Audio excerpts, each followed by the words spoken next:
Hello நீங்கள் book படிக்கிறாங்க கண்டிப்பாக இவரோட ஒரு கதையாவது படிச்சிருப்பீங்க. எந்த டைப் ஆஃப் புக்கு உங்களுக்கு பிடிச்சாலும் அந்த ஜோனில் கண்டிப்பாக இவரும் ஒரு கதை எழுதியிருப்பார். அப்படியா யார் இருந்தவர்னு கேட்டிங்கன்னா அவர் தான் மிகப்பெரும் எழுத்தாளர் சுஜாதா. இன்னைக்கு Feb 27 சுஜாதா அவரோட நினைவு நாள். சுஜாதா இவரோட ஒரிஜினல் பேர் பார்த்தீங்கன்னா ரங்கராஜன். இவர் வந்து May 3, 1935 பிறந்திருக்காரு. இவரோட ஆரம்பகட்ட வாழ்க்கை அப்படிங்கிற பார்த்தீங்கன்னா திருச்சியில் இருந்திருக்காரு. அதுக்கப்புறம் வேலை நிமித்தமாக டெல்லியில் இருந்திருக்காரு. அதுக்கப்புறம் பெங்களூர் இருந்திருக்காரு. மறுபடியும் கடைசி காலங்களில் வந்து மீண்டும் சென்னையில் இருந்திருக்காரு. இவரோட மனைவி பேர் வந்து சுஜாதா. ஸோ இவங்க பேர் தான் சுஜாதா.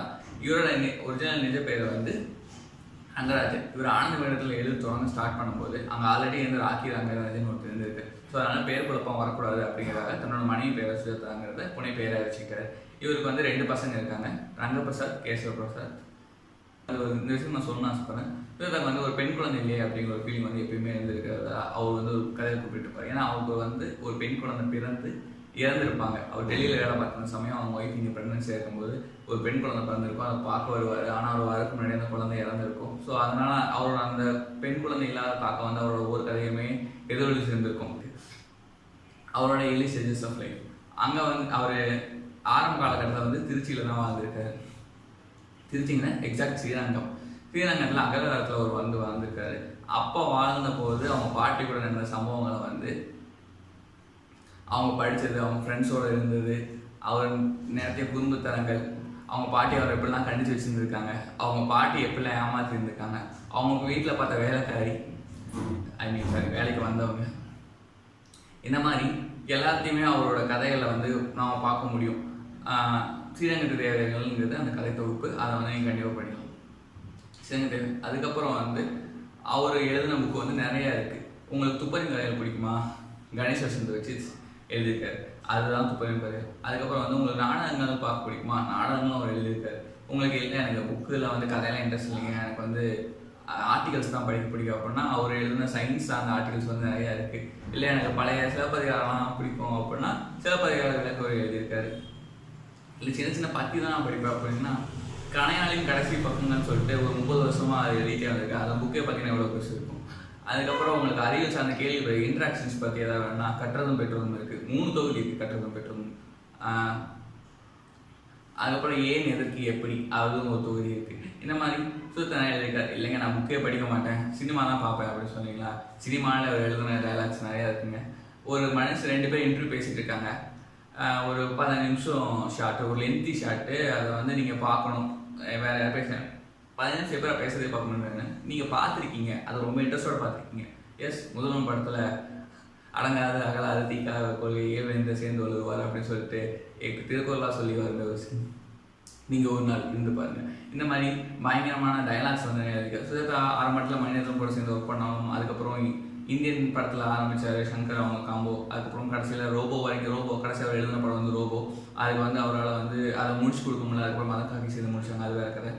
அதில் ஒரு அருமையான டைலாக் வரும், M41 இதை கண்டுபிடிக்க உங்களுக்கு பல வருஷம் ஆகும், கடவுள் இருக்காரு, அந்த மாதிரி டைலாக்ஸ். இந்த மாதிரி சுஜாதா வந்து நீங்கள் எங்கே போனாலும் அவர் வந்து உங்களுக்கு துறக்கிட்டே இருப்பார். சில பேருக்கு வந்து சுஜாதா அப்படிங்கிறது ஒரு ஆண் அப்படிங்கிறது தெரியாது, அவர் வந்து ஒரு பெண் அப்படின்னு நிறைய பேர் நினச்சிட்டு இருப்பாங்க. ஆனால் சுஜாதா வந்து ஆக்சுவலாக ஒரு எழுத்தாளர் அப்படிங்கிறத தாண்டி அவரோட ப்ரொஃபஷனல் என்னென்னு பார்த்தீங்கன்னா ஒரு சயின்டிஸ்ட். எஸ், சயின்டிஸ்ட் வந்து ஆமாம் சயின்டிஸ்ட். அவர் வந்து திருச்சியில் வந்து பிஎஸ்சி படித்தார். அதுக்கப்புறம் சென்னை MITயில் வந்து எலக்ட்ரானிக்ஸ் இன்ஜினியரிங் படித்தார். 2 இடத்துலையுமே அவர் கூட படித்ததான்னு பார்த்தீங்கன்னா வெளில எல்லாரும் தெரிஞ்ச ஒருத்தர் APJ அப்துல் கலாம் ஐயா அவர்கள். அவங்க 2 பேரும் சேர்ந்து படிச்சிருக்காங்க, காலேஜ் மேட்ஸ். அதுக்கப்புறம் அப்துல் கலாம் அவர்கள் வந்து டிஃபென்ஸ் சைட் போனால் இவர் வந்து உள்ள நேஷனலுக்குள்ளே வந்துட்டார். இவர் வந்து சயின்ஸில் பாரத் எலக்ட்ரிக் லிமிட்டில் வந்து ஒர்க் பண்ணிட்டு இருந்தார். அப்போ அவர் கண்டுபிடிச்ச ஒரு கண்டுபிடிப்பு, அந்த கண்டுபிடிப்பு தமிழக வைத்தார்னு சொல்லலாம். அவர் வந்து ஓட்டிங் மிஷின். இப்போ நம்ம ஓட் பண்ணுறதுக்கு ஓட்டிங் மிஷினை கண்டுபிடிச்சது சுஜாதா தான். நீங்கள் இல்லைன்னா நம்ம இன்னுமே கையில் எழுதி தான் பஞ்ச் பண்ணி இருப்போம். அந்த மிஷின் அவர் கண்டுபிடிச்சப்போ நடந்த சம்பவங்கள், அதுக்கப்புறம் அதை இம்ப்ளிமெண்ட் பண்ணுறதுக்காக ஒவ்வொரு ஊருக்கு கொண்டு போன சம்பவங்கள், ஃபஸ்ட்டு எங்கே யூஸ் பண்ணாங்க கேரளாவில், அதையுமே வந்து ஒரு சிறு கதை எழுதியிருப்பார். அது ஒரு அந்த இன்சிடெண்ட்டை பதிவு பண்ணியிருக்காரு. ஒரு மனுஷன் தன்னோட வாழ்நாள் நடந்த எல்லா சம்பவத்தையுமே வந்து கதையில் வந்து கதைகள் மூலமாக நம்ம சொல்லிக்கிட்டே வர்றாரு. என்னை பொறுத்த வரைக்கும் சுஜாதாவோட ஒவ்வொரு வாழ்க்கையுமே ஒரு கதையை மென்ஷன் பண்ணியிருக்காரு. ஸ்ரீரங்க தேவதைகளில் வந்து அவரோட ஏர்லி லைஃப்பை பார்க்க முடியும்.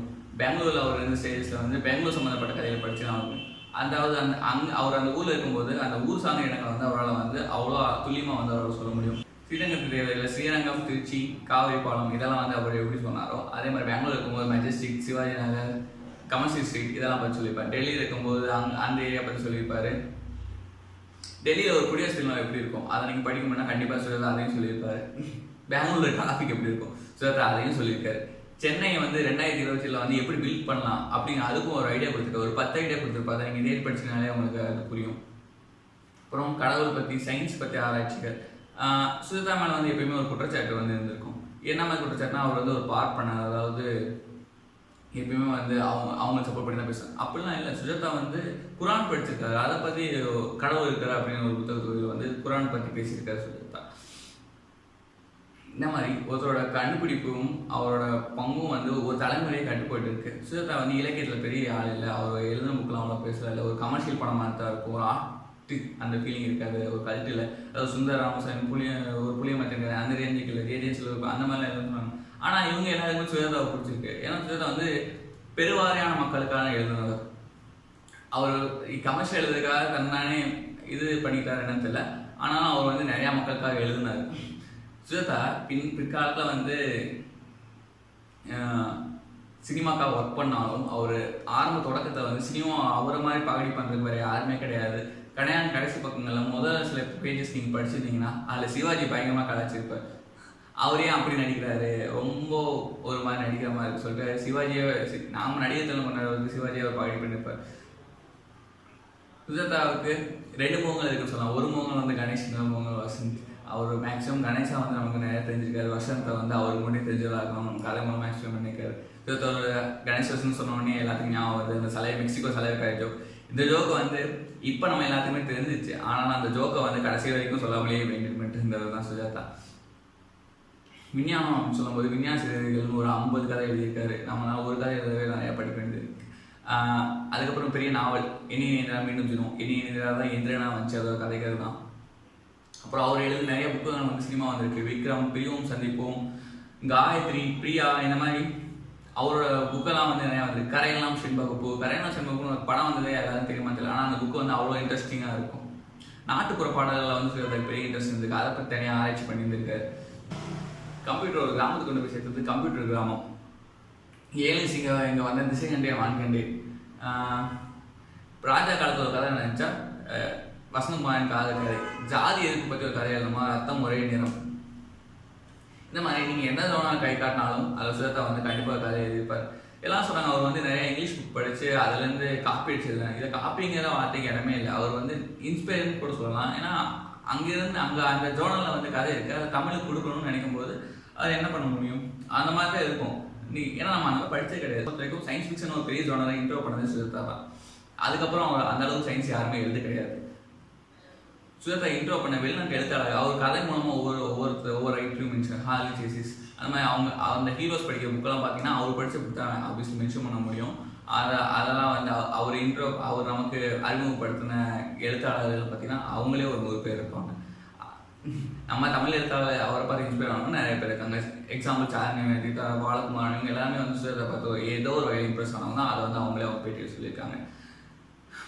நம்ம வாழ்க்கையில் புக்கு படிக்க ஆரம்ப காலகட்டத்தில் ஸ்டார்டிங் படித்த புக்கு யாருன்னா பார்த்தீங்கன்னா சுஜாதா தான் இருப்பாங்க. நான் ஃபஸ்ட்டு படித்த புக்கு வந்து யவனிகா. நீங்கள் படித்த சுஜாதாவோட முதல் புக்கு எது அப்படிங்கிறத மறக்காமல் வந்து கமெண்ட் செக்ஷனில் வந்து கமெண்ட் பண்ணுங்க. இப்படிப்பட்ட சுஜாதா ஒரு ஆக்ஷன் இன்சிடென்ட் தான் அவர் ரைட்டிங்கே வந்தார். எஸ், அவரோட ஃப்ரெண்டு வந்து ஒரு கதை எழுத்தார் சொல்லியிருக்காரு. அதை எழுதி கொடுத்து சுஜாதா அது பப்ளிஷ் ஆயிருக்கு. அதை பார்த்தவர் நாமளே இந்த மாதிரி கதை எல்லாமே அதுக்கப்புறம் எழுத ஆரம்பிச்சவர் தான். என்ன வயசு இருக்குன்னு நினைக்கிறீங்க? அவர் கதை எழுதும்போது கல்யாணம் ஆகிடுச்சு. ஆக்சுவலாக ஒரு 30 வயசுக்கு அப்புறம் தான் கதை எழுத ஆரம்பிச்சு. அதுக்கப்புறம் தொடர்ந்து ஒரு 50 வருஷம் ஹிஸ்ட்ரி அந்த அளவுக்கு வந்து கதைகள் எழுதி தள்ளிக்கார். கிட்டத்தட்ட ஒரு 100 நாவல்கள், 250 சிறுகதைகள், 10 நாடகங்கள், பயணக்கட்டுரைகள் எழுதிக்கார். ஜெர்மனி பற்றி ஒரு கதை, ஜெர்மனி ஒரு கதையில், அமெரிக்கா ஒரு குற்றமுள்ள கதையில் வந்து ஜெர்மனி வரும். அமெரிக்காவில் 60 நாட்கள் அப்படின்னு சொல்லிட்டு அவர் அமெரிக்கா தங்கியிருந்து கைப்பற்றி அமெரிக்கா பற்றி எழுதியிருப்பார். அங்கே நடந்த சம்பவங்களை வச்சு சின்ன ஒரு சிறுகதை கூட எழுதியிருப்பார். அவர் அமெரிக்கா JFK இருந்து அவர் யாராவது கடத்திட்டு போய் நரபலி கொடுக்குற மாதிரி ஒரு கதை. அவர் எங்கே போனாலும் கண்டிப்பாக அதை பற்றி சிறுகதை வரும். அவரோட முழு வாழ்க்கையுமே நீங்கள் அவரோட எல்லா புக்கையும் படிச்சுட்டா வந்து அவர் முழு வாழ்க்கையை கவர் பண்ணிடலாம். நமக்கு தெரிய சில பக்கங்கள் இருக்கலாம், இருந்தாலும் அது ஏதோ ஒரு வகையில் வந்து நமக்கு கதை அவர் சொல்லிக்கிட்டே தான் இருப்பார். இன்னைக்கு எழுத்தாளர் பல பேருக்கு அவர் தான் வாத்தியார். சுஜாதா பற்றி பேசி எனக்கே பயங்கரமாக மூச்சு வாங்குது. அவர் படித்த புக்குகளோட எண்ணிக்கை வந்து ரொம்ப அதிகமாக இருந்திருக்கும். அது இருந்தால் எல்லா டைமே படிச்சுட்டே தான் இருப்பான். மேக்ஸிமம் வந்து இப்போ ஒரு லைனில் நிற்கிறாரு அப்படின்னா அது அப்போ கையில் ஒரு புக்கு இருக்கும். ஏன்னா எங்கேயா ட்ராவல் பண்ணுறாரு அப்பயும் கையில் ஒரு இருக்கும். ஏன் சில சமயம் பாத்ரூமோட சில புக்கை வச்சு படிச்சிருக்கேன்னு சொல்லி அவர் விளையாட்டு சொல்லியிருக்காரு. மேபி அது நிஜமாக கூட இருக்கலாம். ஏன்னா அந்த அளவுக்கு ஒரு படிப்பு மேலே இருந்த ஆர்வம் வந்து அதிகபட்சம். நிறையா கதைகள் வந்து படிச்சுட்டே இருக்க அவரால் நிறையா விஷயங்கள் வந்து பேச முடியுது. அதே மாதிரி அறிவியல் அவருக்கு இருந்த ஆர்வம் வந்து அதிகம். அவர் வந்து அறிவியலை ரொம்ப நம்பியிருக்காங்க. கிட்டத்தட்ட 2020 2009 அறிவு வந்து எங்கேயோ போயிடும் அப்படின்னு சொல்லி பயங்கரமாக நினச்சிருக்காங்க. எண்ணி நீண்டா பார்த்தீங்கன்னா 2021 நடக்கிற மாதிரி இருக்குது. ஆனால் இதுவுமே நம்ம அந்த அளவுக்கு போகலை. சயின்ஸ்னு சொல்லும் போது தான் தமிழுக்கு வந்து அவர் எவ்வளோ பங்காற்றிருக்காரு அப்படின்னு சொல்ல முடியும். ஏன்னா கம்ப்யூட்டர் டெவலப் ஆயிடுச்சு. கம்ப்யூட்டரில் வந்து இங்கிலீஷ் வந்து அதிகம் செலுத்த ஆரம்பிச்சிச்சு. ஸோ இனிமேல் கம்ப்யூட்டர் தான் வாழ்க்கைன்னு தெரிஞ்சதுக்கப்புறம் அதில் ஒவ்வொரு மொழியும் அதை வந்து தக்க வச்சுக்கணும். அப்போது கம்ப்யூட்டர் வந்து தமிழ் இருக்கணும். இல்லைனா மேபி இப்போ இல்லைனாலும் இன்னும் சில 100 வருஷங்கள் வந்து தமிழ் ஒரு லாங்குவேஜ் பேச்சு மொழியாக இருக்கலாம், எழுத்து மொழியில் இருக்காது. ஏன்னா எழுதுறது எல்லாமே கம்ப்யூட்டருக்கு போயிடும். ஸோ கம்ப்யூட்டர் வந்து தமிழ் கொண்டு வரணும். அதுக்கு சுஜாதா தனியாக ஒரு மின்னம்பலம் அப்படி ஒரு இதாக ஆரம்பிச்சு எல்லாரும் வாலண்டியர்ஸ் நிறைய பேர் ஆர்கனைஸ் பண்ணி தமிழ் வார்த்தைகள் நிறையா கம்ப்யூட்டருக்கு ஃபீட் பண்ணி ஒரு பயங்கரமான ஒரு புரட்சி பண்ணியிருக்காங்க. அதெல்லாம் வந்து அதை பற்றி நிறைய பேர் பேசுகிறாங்க கூட எனக்கு தெரியாது. ஆனால் அந்த மாதிரி ஒரு பல முயற்சிகள் கொண்டு வந்திருக்காரு. நீங்கள் தமிழில் ஈஸியாக டைப் பண்ணுறீங்க அப்படின்னா தமிழில் கீபோர்டு இருக்குது, கூகுளில் தமிழ் டிரான்ஸ்லேஷன் இருக்குது, கூகுளில் தமிழ் இருக்குது அப்படிங்கும்போது அதெல்லாம் வந்து சுஜாதா அவங்களாம் முன்னெடுத்து கொண்டு வந்த வழிமுறைகள், அந்த பயணங்கள்லாம் இந்த மாதிரி தமிழுக்கு அவர் பயன்படுத்தி கொண்டு வந்து ரொம்ப அதிகம். ஆனால் இவ்வளோ டிஜிட்டல் மீடியாவில் இவ்வளோ புரட்சி பண்ண ஒரு எழுத்தாளர், சயின்ஸை பேசின ஒருத்தர், அவரோட வீடியோஸ் வந்து பார்க்க முடியுமா அப்படின்னா சுஜாதாவோட பேட்டி நிறையா இருக்குது. பேப்பரில் படித்த பேட்டி நிறையா இருக்குது. ஆனால் டிவி வீடியோஸுங்கிறது ரொம்ப கம்மி. எனக்கு தெரிஞ்சு அவரோட முழு நேரம் வீடியோ தொகுப்பு அப்படிங்கிறது 2 தான் இருக்கும். ஒன்று வந்து கோபிநாத் அவர் கூட வந்து ஒன்று பேசியிருப்பாங்க. ஒருத்தர் ஆக்சுவலாக பேசல. அது ஒரு 1/2 hour வீடியோ, கிட்டத்தட்ட ஒரு 1/2 hour. அந்த வீடியோ பார்க்கும்போது அவர்கிட்ட வந்து அவ்வளோ ஆணவம் இருக்க மாதிரி தெரியல. கிட்டத்தட்ட இத்தனைக்கும் அவரோட ஒரு 60-70 வயசுல எடுத்த வீடியோவாக தான் இருக்கும் அந்த வீடியோ. அவர் பெரிய பழைய மாலை ஷர்ட்டு, டக்கிங் பண்ண பேண்ட்டு, பெல்ட் இல்லாமல் கோபிநாத் கேள்வி கேட்பாரு. ஆனால் அவர்கிட்ட வந்து அந்த ஒரு செருக்கு ஆணவம் அதெல்லாம் வந்து எதுவுமே நான் பார்த்த மாதிரி தெரியல. நாம ஒரு 2-3 கதை போட்டால் நான் தான் பெரிய ஆள், நீங்களாம் என்ன கதை எழுதுறீங்க அந்த மாதிரி பேசாமல் அப்பயுமே அவர் வந்து ஏதோ எனக்கு தெரிஞ்சு எழுதிருக்கேன், எனக்கு தெரிஞ்சுருக்கேன். ஆனால் அவர் தெரிஞ்சது அவ்வளோ இருக்குது. நான் கடந்த ஒரு 3-4 வருஷமாக வந்து புக்கு படிச்சிருக்கேன். ஏன்னா சுஜாதா எழுதி முடிச்ச புக்கையே வந்து என்னால் படிக்க முடியல. அதான் சொல்கிறேன், 100 நாவல்கள் புக்கு எழுதிருக்கு. அவ்வளோ கதைகளுமே என்னால் தேடி படிக்க முடியல. ஆனால் அவர் இவ்வளோ கதை எழுதிருக்காருன்னா அவர் அவ்வளோ படிச்சிருக்காரு. அதெல்லாம் படிக்க எனக்கு மறுபடியும் ஒரு லைஃப் டைமே தேவைப்படும். சுஜாதா பார்த்தீங்கன்னா அவரோட வாழ்ந்த ஊரில் நடந்த சம்பவங்களை வச்சு கதையை வந்து நிறையா எழுதியிருக்காரு. டெல்லியில் வந்து ஒரு குடியரசு விழா பங்கேற்பார். அதை பார்க்க போனது, ஃபஸ்ட் டைம் பார்க்க போகும்போது ரொம்ப குளிராக இருக்கும், சீட் கிடைக்காது, லாங்கிலேருந்து பார்த்துருப்பாரு. அடுத்த வருஷம் எங்கேருந்து பார்த்துருப்பீங்க அப்படின்னா வீட்டிலேருந்து கண்டிப்பாக பார்த்துருப்பேன், டிவியில் பார்த்தேன்னு சொல்லியிருப்பாரு. எழுத்து மொழி நிறைய வித்தியாசத்தை கொண்டு வந்தார். ஈரங்கினான் அந்த மாதிரி எழுதியிருப்பாரு. இப்போது ஒரு கதை வந்து எனக்கு ஞாபகம் இருக்குது. நீங்கள் வந்து ஃபுல்லாக ரெக்கார்ட் கேட்டீங்க, நீங்கள் ட்ராவல் பண்ணுறது ரொம்ப நேரம் ட்ராவல் பண்ணுற மாதிரி இருக்குது. அது எப்படி எழுதுவீங்க? சுஜாதா எப்படி எழுதியிருக்காருன்னா, எனக்கு ரொம்ப போதை ஆயிடுச்சு, நான் ஒரு கேப் பிடிச்சி ஒரு 3 மாதமாக ட்ராவல் பண்ணி என் ரூமுக்கு போனேன். ரொம்ப நேரம் ட்ராவல், நான் ஒரு 3 மாதம் ட்ராவல் பண்ணேன். ஆக்சுவலாக அது 30 நிமிஷம் தான் இருந்திருக்கும். அது 3 மாதம் ஃபீல் பண்ணாங்க. அதை படிக்கும்போது நிஜமாக அது வந்து ரொம்ப இன்ட்ரெஸ்டிங்காக இருந்துச்சு. இந்த மாதிரி எழுத்து முறையில் கண்ணே மணியை அந்த மாதிரி ரொம்ப ரொம்ப ஒரு உரைநடை ஸ்டைலில் ரொம்ப பெருசாக பற்றி டிஸ்கிரிப்ஷன் அப்படி இருந்த இதில் ரொம்ப ஷார்ட் டைமில் நிறைய டீட்டெயில்ஸ் கொடுத்து அவங்க பேசுகிற கண்டென்ட்டை ஷார்ட் பண்ணி எளிமையாக புரிகிற மாதிரி எல்லாத்துக்கும் சேர்ந்த மாதிரி எழுதினாதான் சுஜாதா வந்து அவ்வளோ பேருக்கு ரீச் ஆனார். ஒரு 60-70 சுஜாதாக்கு இந்த ரசிகர் பண்ணுறாங்க அளப்பரியது. அவருக்கு வந்த கதைகள் நிறையா வந்துக்கிட்டே இருந்திருக்கு. அதே மாதிரி சுஜாதாக்கு ஒரு பெரிய சாதனை இருக்குன்னு சொல்லலாம். ஒரே டைமில் 7 பத்திரிகைகளுக்கு வந்து ஒரு கதை எழுதியிருக்காரு. இதை பற்றி மக்கள் போய் மீடியாவில் போய் கேட்டாங்க, எப்படி சார் ஒரே டைமில் வந்து 7 பத்திரிகைகளுக்கு வந்து கதை எழுதி அனுப்புறீங்க அப்படின்னா, நீங்கள் 7 கதையில் பாருங்க, ஒரு வாரத்துக்கு முன்னால் 28 பக்கம் எழுத முடியாதா? ஒரு சிறுகதைக்கு 4 பக்கம், சிறுகதைக்கு 4 பக்கம், சிறுகதைக்கு 4 பக்கம். ஆனால் 4 வேறு சிறுகதைகள். அவர் அப்படி எழுதிதான் நிறையா புக் எழுதிட்டாருன்னு நினைக்கிறேன். அவர் வந்து ஜீனியஸ் என்னை பொறுத்த வரைக்கும். அவருக்கு தெரிஞ்சு நீ வந்து பெரியார் பேசுவ, கருப்பு சட்டை போட்டிருப்ப, ஆனால் வந்து என்ன நீ வந்து சுஜாதாக்கு வந்து இவ்வளோ பயங்கரமாக சொம்படிக்கிற, இது அப்படி கிடையாது. ஏன்னா வந்து அவர் ஐயர் அப்படிங்கிற ஒரே ஒரு ரீசனுக்காக வந்து அவர் நான் வந்து ஒதுக்கி வச்சுக்க முடியாது. அவர் ஒதுக்கிக்கவும் முடியாது. அவரோட கதைகள் மூலமாகவும் டயலாக்ஸ் மூலமாகவும் அவர் கொடுத்த பங்களிப்பு மூலமாகவும் கண்டிப்பாக இன்னும் 200-300 ஆண்டுக்கு அவரோட கதைகள் மூலமாகவும் புத்தகங்கள் மூலமாகவும் சினிமா மூலமாகவும் அவர் வாழ்ந்துக்கிட்டே தான் இருப்பார். இன்னும் பேசினா இந்த வீடியோ பெருசாக போயிட்டே தான் இருக்கும். ஷார்ட்டாக முடிச்சிடலான்னு ஆசைப்பட்றேன். தன்னோட கடைசி நாள் வரைக்கும் கலைக்கும் அவர் ஆற்றிக்கு வந்து அதிகம். அவரோட சயின்ஸுக்கான பங்களிப்புக்கு அதுக்காக வந்து வாஸ்விக் அவார்டு கொடுத்துருக்காங்க. தமிழ்நாடு சார்பாக கலைமாமணி அவார்டு கொடுத்துருக்காங்க. நம்ம பெருசாக எதிர்பார்த்தேன் மருதநாயகம் அப்படிங்கிற ஒரு படத்துக்கு கூட சுஜாதா ரைட்டராக இருந்தாங்க. சுஜாதாவும் அவங்க சேர்ந்து நிறைய எக்ஸ்பிளைன் பண்ணியிருக்காங்க. விக்ரம் படம் அதுக்கு ஒரு பெரிய எக்ஸாம்பிள். விக்ரம் படம் வந்து அந்த காலத்தில் வந்து ஜேம்ஸ் பாண்ட் படம் வந்து எல்லாருமே சொல்லுவாங்க. ஏன்னா அவ்வளோ த்ரில்லிங்காக இருக்கும். வேறு நாடு வேறு லாங்குவேஜ். காலக்கையா வரக்கு முன்னாடியே விக்ரம் படத்தில் பேசுகிற லாங்குவேஜ் பயங்கரமான லாங்குவேஜ். எலி கோயில் பயங்கரமாக அந்த மாதிரி சில காயத்ரி பிரியா அப்படின்னு சொல்லி அவரோட கதையில் எடுத்திருக்காங்க. கரையெல்லாம் சிம்பப்பு இதெல்லாம் வந்து படமாக வந்திருக்கு. இவ்வளோ நாளாக கடைசி வரைக்கும் கடைசி மூச்சு இது வரைக்கும் கலைக்காக சொன்ன சுஜாதா பிப்ரவரி 27, 2008 வந்து காலமாயிட்டார். எனக்கு சுஜாதா விவரம் தெரிஞ்சப்போ வந்து சுஜாதா வந்து உயிரோட இல்லை.